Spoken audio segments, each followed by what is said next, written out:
Assalamu alaikum. So if you're a Muslim that's been considering getting married in Indonesia, you've probably wanted to know how long does the process actually take. So alhamdulillah, I myself got married in Indonesia and I now help other brothers to do the same process. So what I'm going to do is basically talk about how long does the process actually take for myself and from all the other brothers that I've worked with or seen. And then you can have a more realistic expectation, inshallah. You can come into it more prepared. So when are we saying that the timer starts before we get into it? So it's once you're financially ready to fly over, once you're ready to cover the marriage process to support a wife, and you've started searching for a wife here. So it's essentially it's once you've started searching.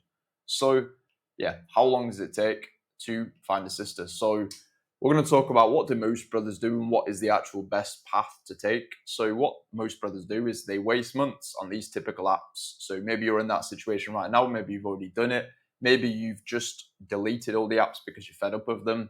The typical apps being like the Muzz, the Salams, and so on and so forth. So many scholars do mention that these are not permissible ways to actually find a wife because you've got private texting. All of these apps or these generic apps, they involve private communication. Is you and the sister in a chat privately, which is seclusion of non-mahrams. So many scholars do say that that is not permissible, and also the fact that women's photos are shared publicly. Many scholars mention that photos of women at all is not permissible, let alone where it's sort of like a catalogue type thing. So many scholars do mention that that is haram.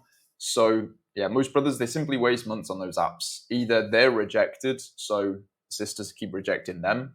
They keep rejecting sisters. They're saying, none of them are attractive enough, or none of them are compatible with me, none of them are practicing enough, blah, blah, blah, whatever reason it be.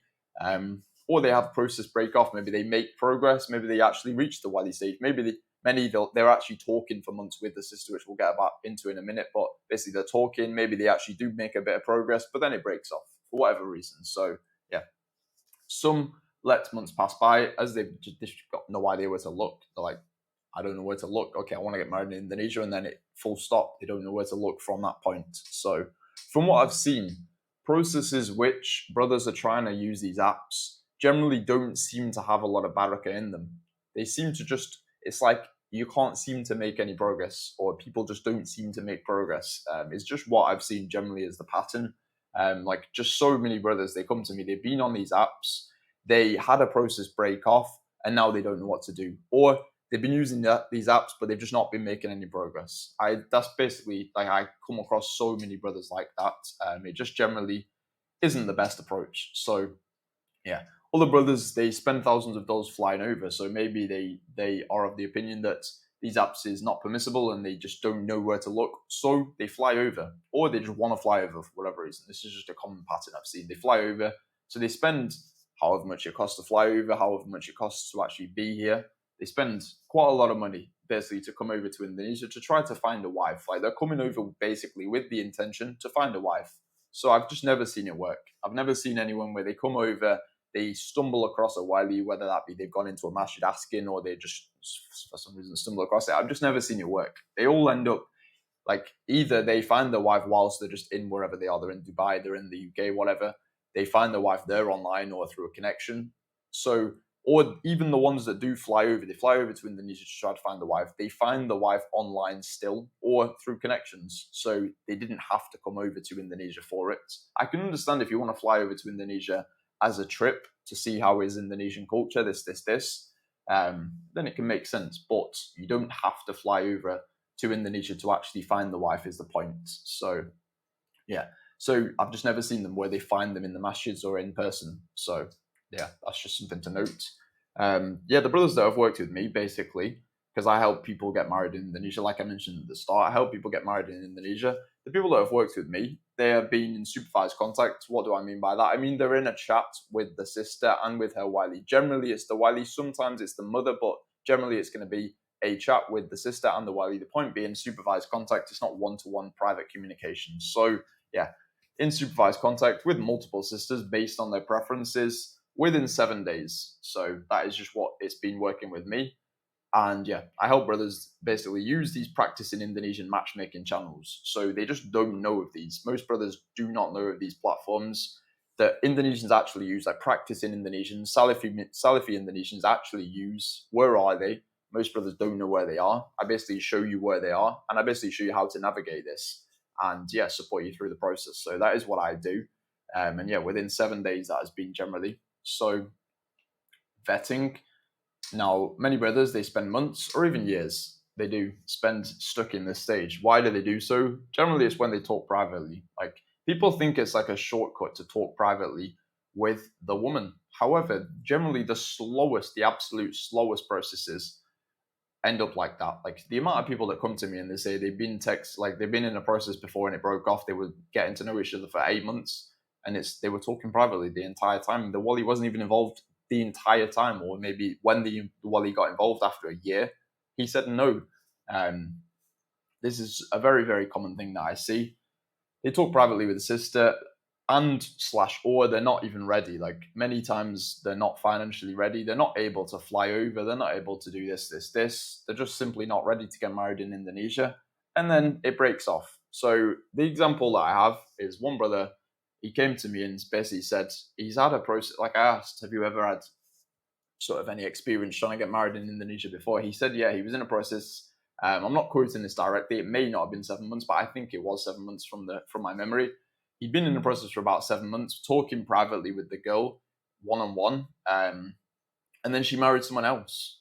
He wasn't ready. He wasn't financially ready. They were talking for all this time whilst he was trying to make it financially work, whilst he was trying to get financially ready, and she married someone else. Now, obviously, that's a very painful thing.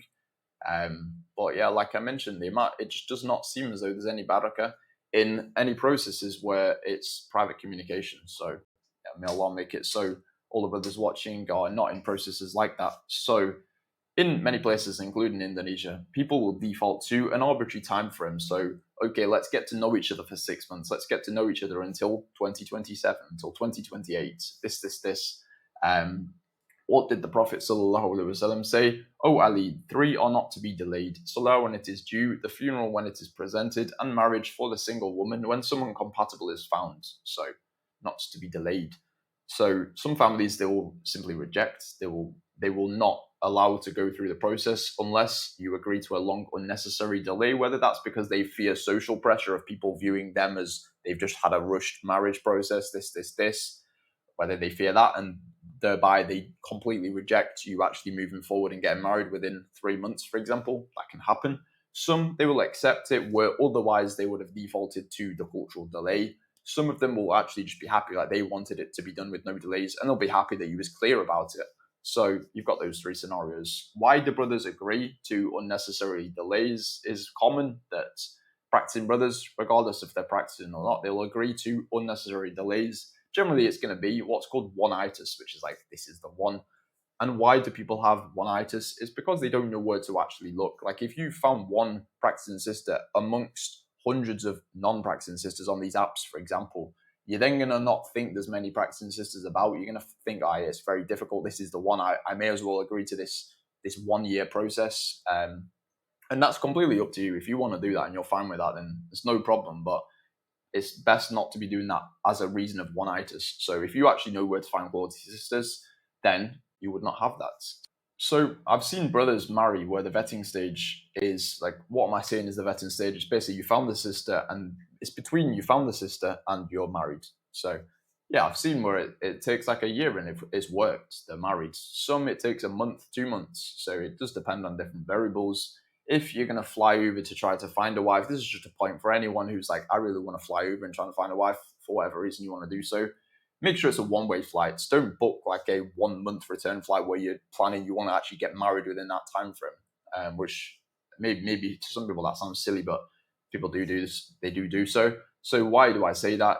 It's so you won't be rushed into potentially bad decisions. Like, if you've got a return flight, you're going to be more rushed and you may then just accept things you wouldn't have otherwise accepted and whatnot. You are not going to appear desperate. Like, if you're coming and you're saying like, yeah, I've got to leave within a month, I want to get married to your daughter, like, the wali's of course going to be wary of that. And yeah, logistics generally don't go so smoothly. They don't generally go as smoothly as, okay, I booked a one-way flight, I need to do the paperwork by this date, this. It generally doesn't go that smoothly.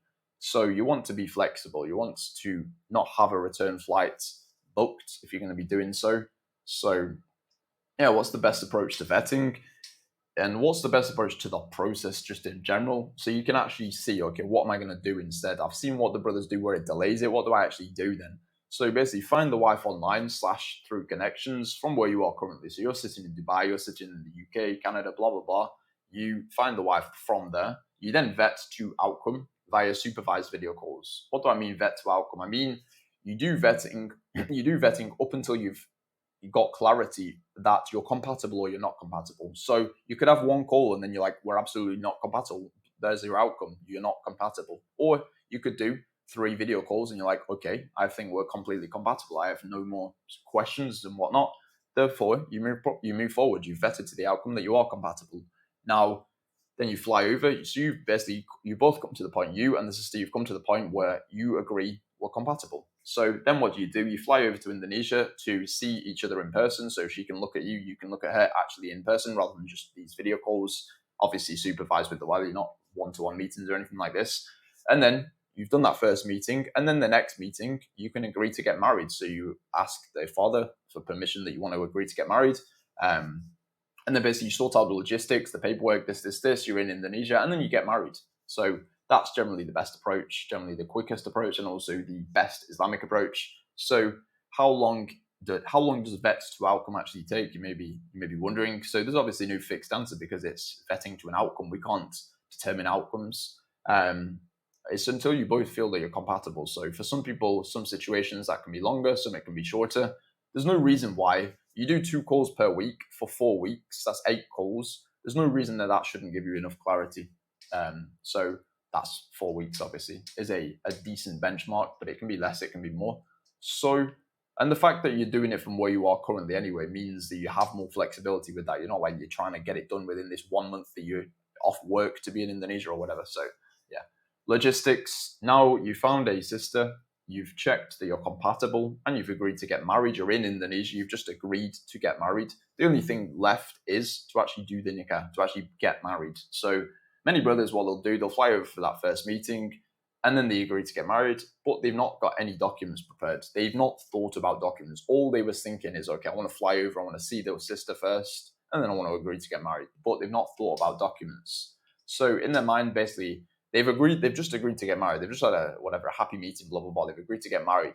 They're thinking, all right, I'm going to be married within a few days. They're getting all excited and whatnot. But then they realize that they don't have the documents. They don't have the documents needed. So their girl's family says, okay, have you got your documents? And like, I've got my passports. That's it.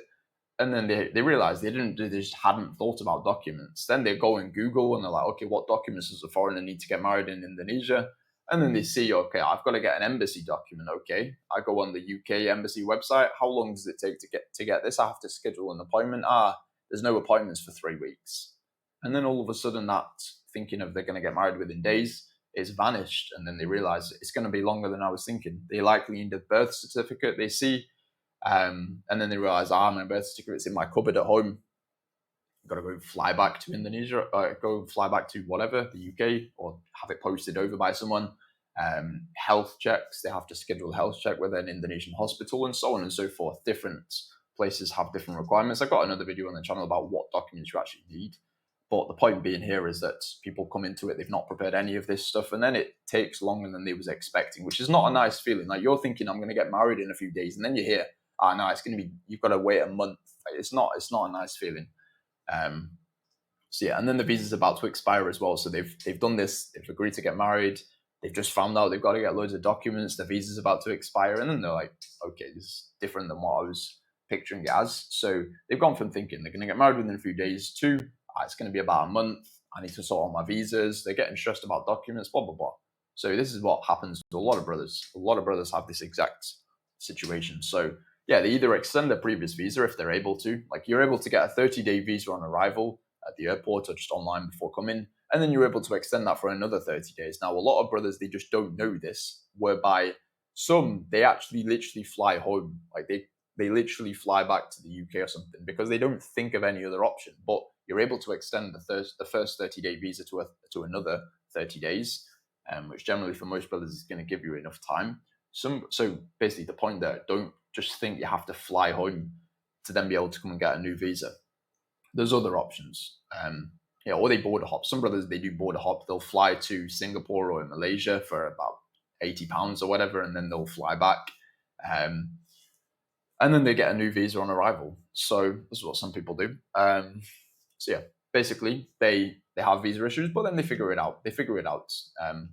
But one brother, just on that point, one brother, he was here for 30 days and he overstayed his visa. He just completely forgot about his visa, and he realized he's got a £60 fine per day. £60, that's like $75, $80 per day that he's overstayed, that he's got to pay in fines. And then he realized this, like, and if you've been there for a week, 2 weeks, you're paying absolutely loads. And this can lead to things like you're not going to be allowed to come back to Indonesia and so on and so forth. So it's not something to just forget about with the visa situation. You want to come into this prepared beforehand. Like if you're working with me, for example, I'm going to prepare you for your specific visa situation before coming. You're not just coming fumbling around, flying over to some random places, this. You want to be prepared with this.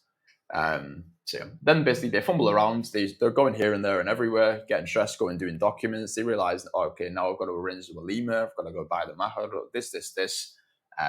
And then they show up to the KUA office. They go to the religious office, the ones that officiate the actual nikah, with the documents. And then the KUA tells them, nah, these documents is not good enough. This is not sufficient.